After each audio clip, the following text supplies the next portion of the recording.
আসসালামু আলাইকুম রহমতুল্লাহ।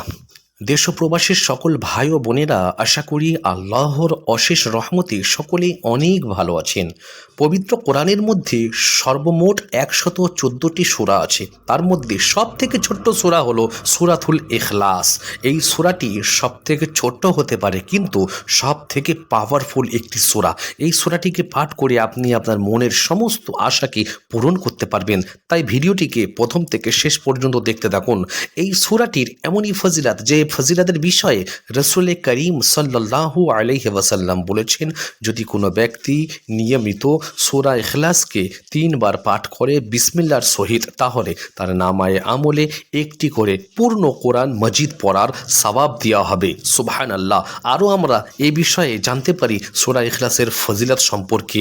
সূরা ইখলাসকে 313 বার যদি পড়ে কোনো ব্যক্তি আল্লাহর কাছে দোয়া করে, তাহলে তার মনের সমস্ত আশাকে আল্লাহ রাব্বুল আলামিন পূরণ করে দেবেন ইনশাআল্লাহ।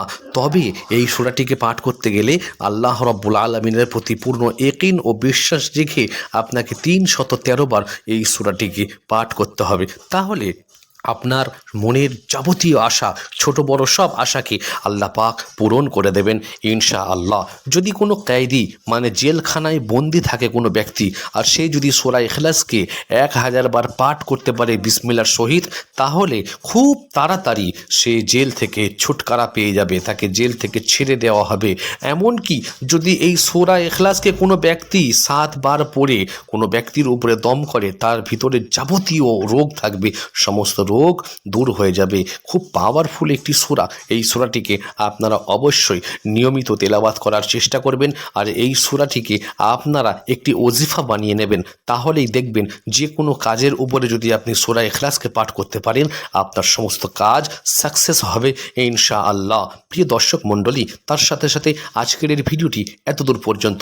যদি আমাদের ভিডিওটি আপনাদের ভালো লাগে, তাহলে অবশ্যই একটি লাইক করবেন এবং আমাদের এই ভিডিওটিকে আপনাদের বন্ধুদের মাঝে বেশি বেশি শেয়ার করে দেবেন। আমাদের চ্যানেলের মধ্যে নতুন হলে অবশ্যই আমাদের চ্যানেলটিকে সাবস্ক্রাইব করে পাশে থাকা বেল আইকন অল করে দেবেন। ভালো থাকবেন, সুস্থ থাকবেন। আল্লাহ হাফিজ।